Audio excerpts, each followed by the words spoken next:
Harry Potter and the Sorcerer's Stone, Chapter 12, The Mirror of Erased. Christmas was coming. One morning in mid-December, Hogwarts woke to find itself covered in several feet of snow. The lake froze solid, and the Weasley twins were punished for bewitching several snowballs so that they followed Quirrell around, bouncing off the back of his turban. The few owls that managed to battle their way through the stormy sky to deliver mail had to be nursed back to health by Hagrid before they could fly off again. No one could wait for the holidays to start. While the Gryffindor common room and the Great Hall had roaring fires, the drafty corridors had become icy and bitter, and a bitter wind rattled the windows in the classrooms. Worst of all were Professor Snape's classes down in the dungeons, where their breath rose in a mist before them, and they kept as close as possible to their hot cauldrons. "I do feel so sorry," said Draco Malfoy one potions class, "for all those people who have to stay at Hogwarts for Christmas because they're not wanted at home." He was looking over at Harry as he spoke. Crabbe and Goyle chuckled. Harry, who was measuring out powdered spine of lionfish, ignored them. Malfoy had been even more unpleasant than usual since the Quidditch match. Disgusted that the Slytherins had lost, he had tried to get everyone laughing at how a wide-mouthed tree frog would be replacing Harry as Seeker next.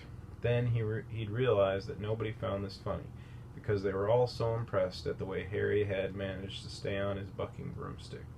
So Malfoy, jealous and angry, had gone back to taunting Harry about having no proper family.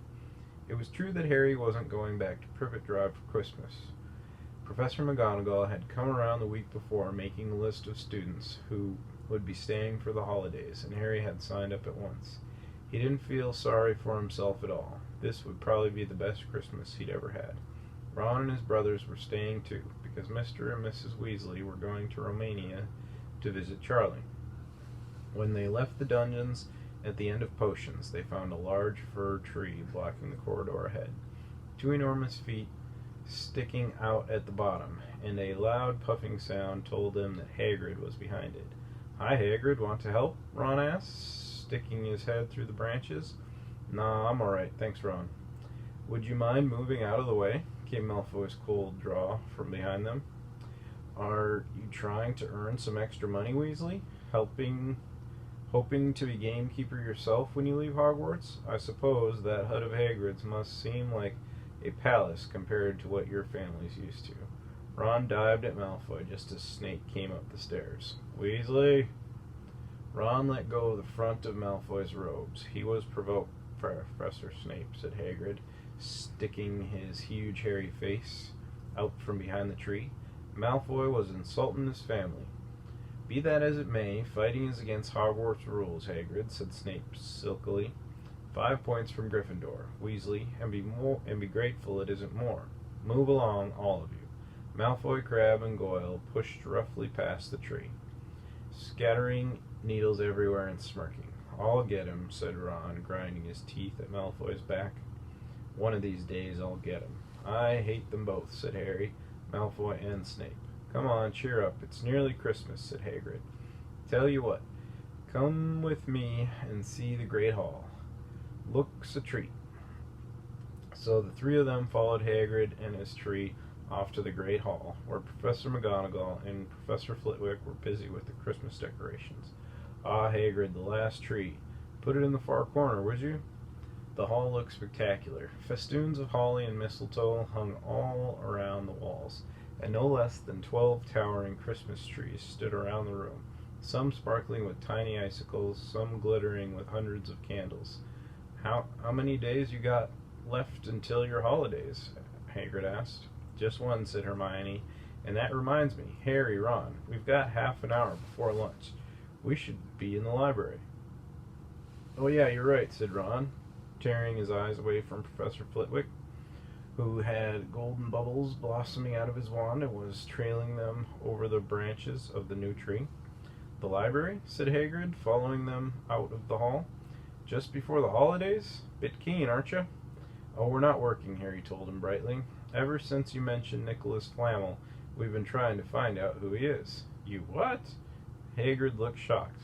Listen here, I told you. Drop it. It's nothing to you what that dog's garden. We just want to know who Nicholas Flamel is, that's all, said Hermione. Unless you'd like to tell us and save us the trouble, Harry added. We must have been through hundreds of books already, and we can't find him anywhere. Just give us a hint. I know I've read his name somewhere. I'm saying nothing, said Hagrid flatly. Just have to find out for ourselves then, said Ron, and they left Hagrid looking disgruntled and hurried off to the library. They had indeed been searching books for Flamel's name ever since Hagrid had let it slip, because how else were they going to find out what Snape was trying to steal? The trouble was, it was very hard to know where to begin. Not knowing what Flamel might have done to get himself into a book, he wasn't in great wizards of the 20th century or notable magical names of our time. He was missing, too, from important modern magical discoveries and a study of recent developments in wizardry. And then, of course, there was the sheer size of the library. Tens of thousands of books, thousands of shelves, hundreds of narrow rows. Hermione took out a list of subjects and titles she had decided to search, while Ron strode off down a row of books and started pulling them off the shelves at random. Harry wandered over to the restricted section. If he had been wondering for a while if Flamel wasn't somewhere in there. Unfortunately, you needed a special signed note from one of the teachers to look in any of the restricted books, and he knew he'd never get one. These were the books containing powerful dark magic never taught at Hogwarts, and only read by older students studying advanced defense against the dark arts. What are you looking for, boy? Nothing, said Harry. Madam Pince, the librarian, brandished a feather duster at him. You'd better get out, then. Go on, out. Wishing he'd been a bit quicker at thinking up some story, Harry left the library. He, Ron, and Hermione had already agreed they'd better not ask Madam Pince where they could find Flamel. They were sure she'd be able to tell them, but they couldn't risk Snape hearing what they were up to. Harry waited outside in the corridor to see if the other two had found anything, but he wasn't very hopeful. They had been looking for 2 weeks, after all, but as they only had odd moments between lessons, it wasn't surprising they'd found nothing. What they really needed was a nice long search without Madam Pince breathing down their necks. 5 minutes later, Ron and Hermione joined him, shaking their heads. They went off to lunch. You will keep looking while I'm away, won't you? Said Hermione. And send me an owl if you find anything. And you could ask your parents if they know who Flamel is, said Ron. It'd be safe to ask them. Very safe, as they're both dentists, said Hermione. Once the holidays had started, Ron and Harry were having too good a time to think much about Flamel. They had the dormitory to themselves, and the common room was far emptier than usual, so they were able to get the good armchairs by the fire. They sat by the hour, eating anything they could spear on a toasting fork. Bread, English muffins, marshmallows, and plotting ways of getting Malfoy expelled, which were fun to talk about, even if they wouldn't work. Ron also started teaching Harry wizard chess. This was exactly like Muggle chess, except that the figures were alive, which made it a lot like directing troops in battle. Harry's set was very old and battered, like everything else he owned. Ron's set was very old and battered. Like everything else he owned, it had once belonged to someone else in his family, in this case his grandfather. However, old chessmen weren't a drawback at all. Ron knew them so well he never had trouble getting them to do what he wanted. Harry played with chessman Seamus Finnegan had left him, and they didn't trust him at all. He wasn't a very good player yet, and they kept shouting different bits of advice at him, which was confusing. Don't send me there. Can't you see his knight? Send him. We can afford to lose him. On Christmas Eve, Harry went to bed, looking forward to the next day for the food and the fun, but not expecting any presents at all. When he woke early in the morning, however, the first thing he saw was a small pile of packages at the foot of his bed. Merry Christmas, said Ron sleepily as Harry scrambled out of bed and pulled on his bathrobe. You too, said Harry. Will you look at this? I've got some presents. What did you expect, turnips? Said Ron, turning up to his own pile, which was a lot bigger than Harry's. Harry picked up the top parcel. It was wrapped in thick brown paper, and scrawled across it was "To Harry from Hagrid." Inside was a rough-cut wooden flute. Hagrid had obviously whittled it himself. Harry blew it. It sounded a bit like an owl. A second very small parcel contained a note. "We received your message and enclosed your Christmas present from Uncle Vernon and Aunt Petunia." Taped to the note was a 50-pence piece. "That's friendly," said Harry. Ron was fascinated by the 50 pence. "Weird," he said. "What a shape." "This is money?" "You can keep it," said Harry, laughing at how pleased Ron was. "Hagrid and my aunt and uncle. So who sent these?" "I think I know who that one's from," said Ron, turning a bit pink and pointing to a very lumpy parcel. "My mum. I told her you didn't expect any presents, and, oh no," he groaned, "she's made you a Weasley sweater." Harry had torn open the parcel to find a thick hand-knitted sweater in emerald green and a large box of homemade fudge. "Every year she makes us a sweater," said Ron, unwrapping his own, "and mine's always maroon." "That's really nice of her," said Harry, trying the fudge, which was very tasty. His next present also contained candy, a large box of chocolate frogs from Hermione. This only left one parcel. Harry picked it up and felt it. It was very light. He unwrapped it. Something fluid and silvery gray went slithering to the floor where it lay in gleaming folds. Ron gasped. "I've heard of those," he said in a hushed voice, dropping a box of every flavor beans he'd gotten from Hermione. "If that's what I think it is, they're really rare and really valuable. What is it?" Harry picked the shining, silvery cloth off the floor. It was strange to the touch, like a water woven into material. "It's an invisibility cloak," said Ron, a look of awe on his face. "I'm sure it is. Try it on." Harry threw the cloak around his shoulders, and Ron gave a yell. "It is! Look down!" Harry looked down at his feet, but they were gone. He dashed to the mirror. Sure enough, his reflection looked back at him, just his head suspended in midair, his body completely invisible. He pulled the cloak over his head, and his reflection vanished completely. "There's a note," said Ron suddenly. A note fell out of it. Harry pulled off the cloak and seized the letter. Written in narrow, loopy writing he had never seen before were the following words: "Your father left this in my possession before he died. It is time it was returned to you. Use it well. A very Merry Christmas to you." There was no signature. Harry stared at the note. Ron was admiring the cloak. "I'd give anything for one of these," he said. "Anything. What's the matter?" "Nothing," said Harry. He felt very strange. Who had sent the cloak? Had it really once belonged to his father? Before he could say or think anything else, the dormitory door was flung open, and Fred and George Weasley bounded in. Harry stuffed the cloak quickly out of sight. He didn't feel like sharing it with anyone else yet. "Merry Christmas! Hey, look! Harry's got a Weasley sweater, too." Fred and George were wearing blue sweaters, one with a large yellow F on it, the other a G. "Harry's is better than ours, though," said Fred, holding up Harry's sweater. "She obviously makes more of an effort if you're not family." "Why aren't you wearing yours, Ron?" George demanded. "Come on, get it on. They're lovely and warm." "I hate maroon," Ron moaned half-heartedly as he pulled it over his head. "You haven't got a letter on yours," George observed. "I suppose she thinks you don't forget your name. But we're not stupid. We know we're called Grid and Forge." "What's all this noise?" Percy Weasley stuck his head through the door, looking disapproving.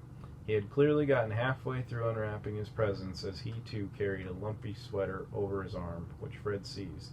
"P for prefect. Get it on, Percy. Come on. We're all wearing ours. Even Harry got one." "I don't want," said Percy thickly as the twins forced the sweater over his head, knocking his glasses askew. "And you're not sitting with the prefects today either," said George. "Christmas is a time for family." They frog-marched Percy from the room, his arms pinned to his side by his sweater. Harry had never in all his life had such a Christmas dinner. 100 fat roast turkeys, mountains of roast and boiled potatoes, platters of chipolatas, tureens of buttered peas, silver boats of thick, rich gravy and cranberry sauce, and stacks of wizard crackers every few feet along the table. These fantastic party favors were nothing like the feeble muggle ones that the Dursleys usually bought, with their little plastic toys and their flimsy paper hats inside. Harry pulled a wizard cracker with Fred, and it didn't just bang, it went off with a blast like a cannon and engulfed them, all in a cloud of blue smoke, while from the inside exploded a rear admiral's hat and several live white mice. Up at the high table, Dumbledore had swapped his pointed wizard's hat for a flowered bonnet, and was chuckling merrily at a joke Professor Flitwick had just read him. Flaming Christmas puddings followed the turkey. Percy nearly broke his teeth on a silver sickle embedded in his slice. Harry watched Hagrid getting redder and redder in the face as he called for more wine, finally kissing Professor McGonagall on the cheek, who, to Harry's amazement, giggled and blushed, her top hat lopsided. When Harry finally left the table, he was laden down with a stack of things out of the crackers, including a pack of non-explodable luminous balloons, a grow-your-own-warts kit, and his own new wizard chess set. The white mice had disappeared, and Harry had a nasty feeling they were going to end up at Mrs. Norris's Christmas dinner. Harry and the Weasleys spent a happy afternoon having a furious snowball fight on the grounds. Then, cold, wet, and gasping for breath, they returned to the fire in the Gryffindor common room, where Harry broke in his new chess set by losing spectacularly to Ron. He suspected he wouldn't have lost so bad if Percy hadn't tried to help him so much. After a meal of turkey sandwiches, crumpets, trifle, and Christmas cake, everyone felt too full and sleepy to do much before bed except sit and watch Percy chase Fred and George all over Gryffindor Tower because they'd stolen his prefect badge. It had been Harry's best Christmas day ever, yet something had been nagging at the back of his mind all day. Not until he climbed into bed was he free to think about it. The invisibility cloak, and whoever had sent it. Ron, full of turkey and cake, and with nothing mysterious to bother him, fell asleep almost as soon as he'd drawn the curtains of his four-poster. Harry leaned over the side of his bed and pulled the cloak out from under it. His father's. This had been his father's. He let the material flow over his hands. Smoother than silk, light as air. Use it well, the note had said. He had to try it now. He slipped out of bed and wrapped the cloak around himself, looking down at his legs. He saw only moonlight and shadows. It was a very funny feeling. Use it well. Suddenly, Harry felt wide awake. The whole Hogwarts was open to him in this cloak.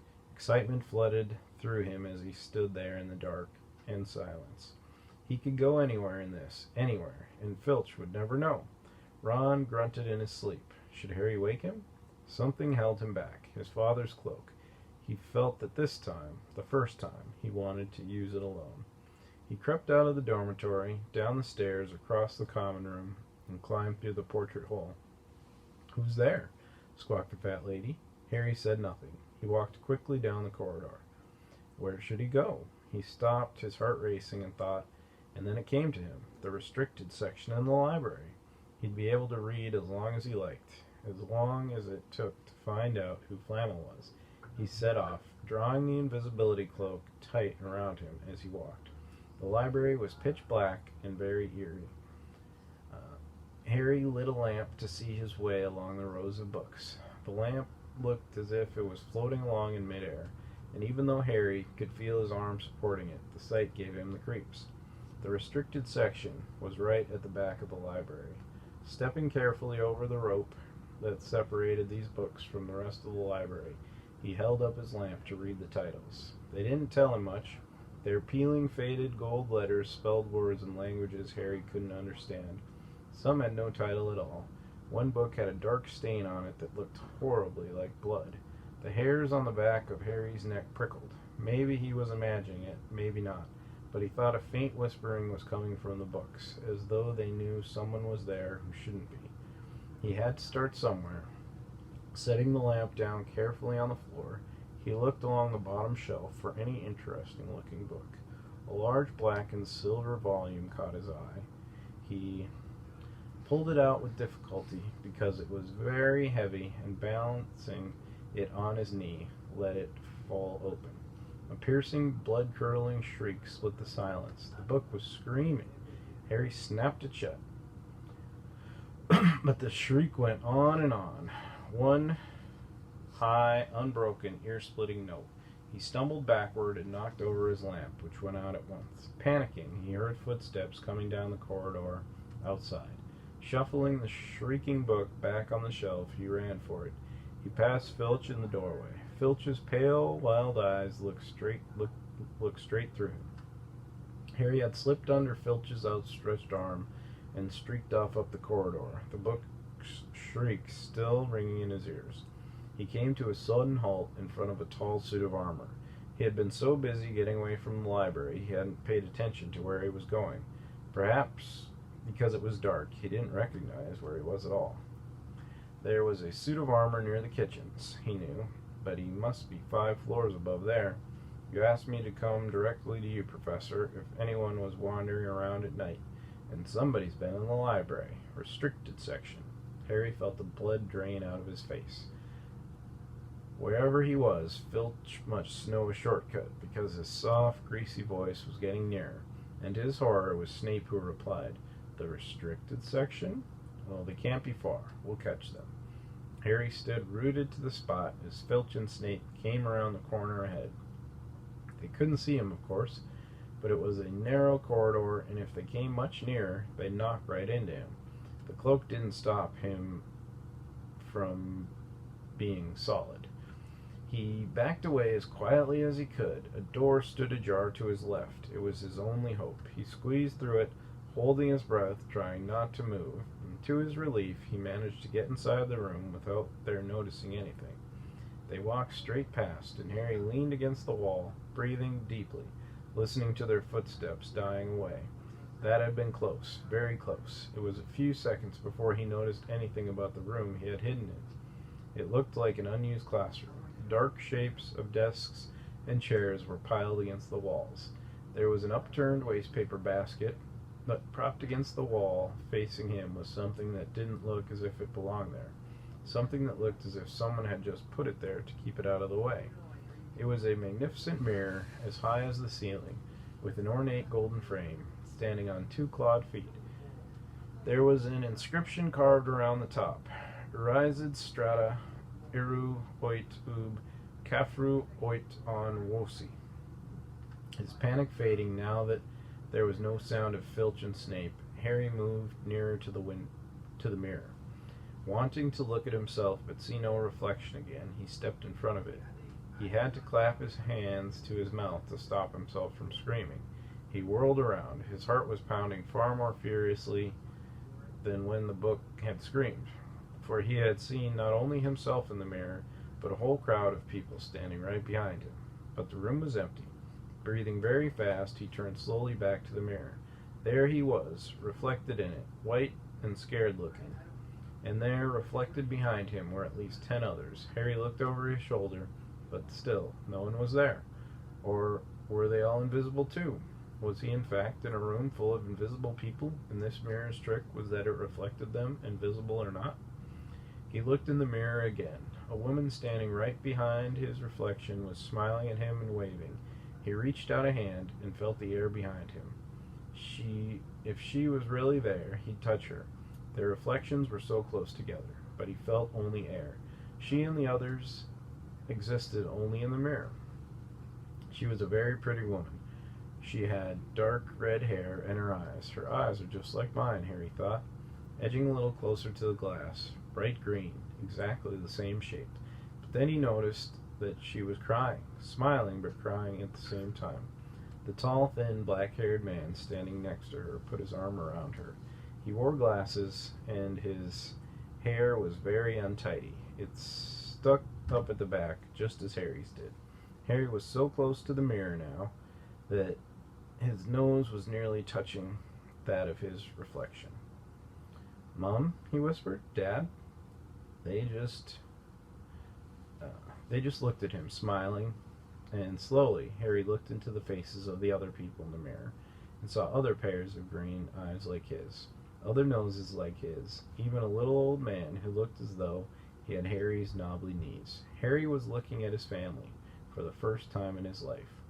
Potter smiled and waved at Harry, and he stared hungrily back at them. His hands pressed flat against the glass, as though he was hoping to fall right through it and reach them. He had a powerful kind of ache inside him, half joy, half terrible sadness. How long he stood there he didn't know. The reflections did not fade, and he looked and looked until a distant noise brought him back to his senses. He couldn't stay here. He had to find his way back to bed. He tore his eyes away from his mother's face, whispered, "I'll come back," and hurried from the room. "You could have woken me up," said Ron crossly. "You can come tonight. I'm going back. I want to show you the mirror." "I'd like to see your mom and dad," Ron said eagerly. "And I want to see all your family, all the Weasleys. You'll be able to show me your other brothers and everyone." "You can see them any old time," said Ron. "Just come around my house this summer. Anyway, maybe it only shows dead people. Shame about not finding Flamel, though. Have some bacon or something. Why aren't you eating anything?" Harry couldn't eat. He had seen his parents and would be seeing them again tonight. He had almost forgotten about Flamel. It didn't seem very important anymore. Who cared what the three-headed dog was guarding? What did it matter if Snape stole it, really? "Are you all right?" said Ron. "You look odd." What Harry feared most was that he might not be able to find the mirror room again. With Ron covered in the cloak too, they had to walk much more slowly the next night. They tried retracing Harry's route from the library, wandering around the dark passageways for nearly an hour. "I'm freezing," said Ron. "Let's forget it and go back." "No," Harry hissed. "I know it's here somewhere." They passed the ghost of a tall witch gliding in the opposite direction, but saw no one else.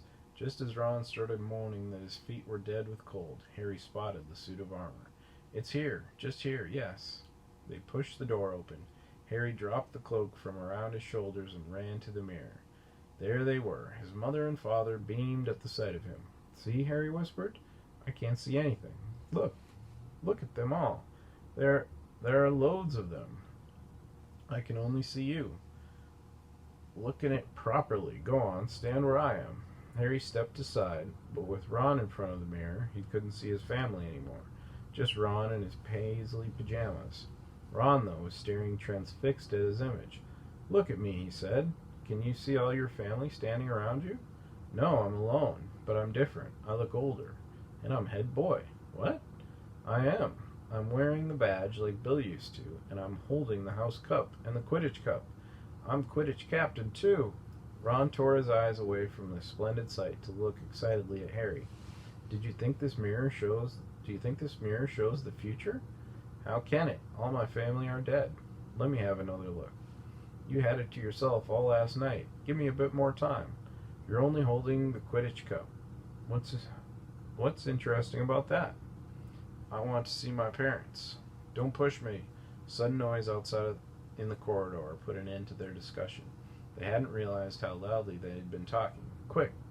Ron threw the cloak back over them as the luminous eyes of Mrs. Norris came round the door. Ron and Harry stood quite still, both thinking the same thing. Did the cloak work on cats?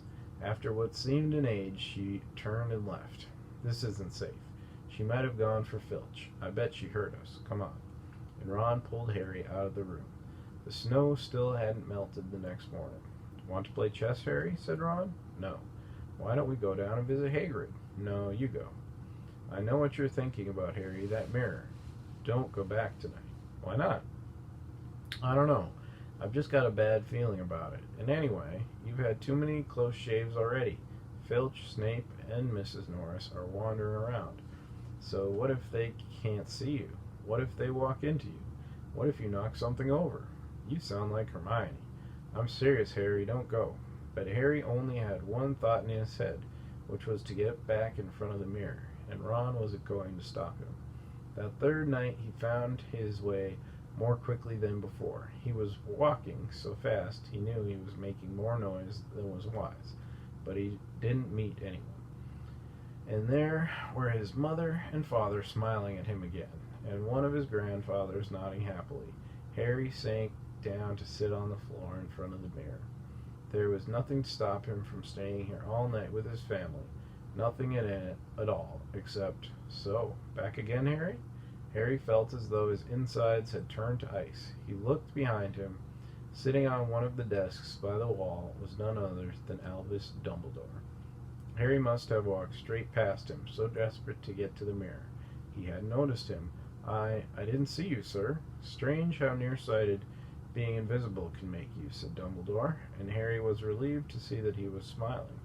So, said Dumbledore, slipping off the desk to sit on the floor with Harry, you, like hundreds before you, have discovered the delights of the Mirror of Erised. I didn't know it was called that, sir, but I expect you've realized by now what it does. It shows me my family, and it showed your friend Ron himself as head boy. How did you know? I don't need a cloak to become invisible, said Dumbledore gently. Now, can you think what the Mirror of Erised shows us all? Harry shook his head. Let me explain. The happiest man on earth would be able to use the Mirror of Erised like a normal mirror. That is, he would look into it and see himself exactly as he is. Does that help? Harry thought, then he said slowly, It shows us what we want, whatever we want. Yes and no, said Dumbledore quietly. It shows us nothing more or less than the deepest, most desperate desires of our hearts. You, who have never known your family, see them standing around you. Ron Weasley, who has always been overshadowed by his brothers, sees himself standing alone, the best of all of them. However, this mirror will give us neither knowledge or truth. Men have wasted away before it, entranced by what they have seen, or been driven mad, not knowing if what it shows is real or even possible. The mirror will be moved to a new home tomorrow, Harry, and I ask you not to go looking for it again. If you ever do run across it, you will now be prepared. It does not do to dwell on dreams and forget to live. Remember that. Now, why don't you put that admirable cloak back on and head off to bed? Harry stood up. Sir, Professor Dumbledore, can I ask you something? Obviously, you've just done so, Dumbledore smiled. You may ask me one more thing, however. What do you see when you look in the mirror? I see myself holding a pair of thick woolen socks. Harry stared. One can never have enough socks, said Dumbledore. Another Christmas has come and gone, and I didn't get a single pair. People will insist on giving me books. It was only when he was back in bed that it struck Harry that Dumbledore might not have been quite truthful. But then, he thought, as he shoved Scabbers off his pillow, it had been quite a personal question.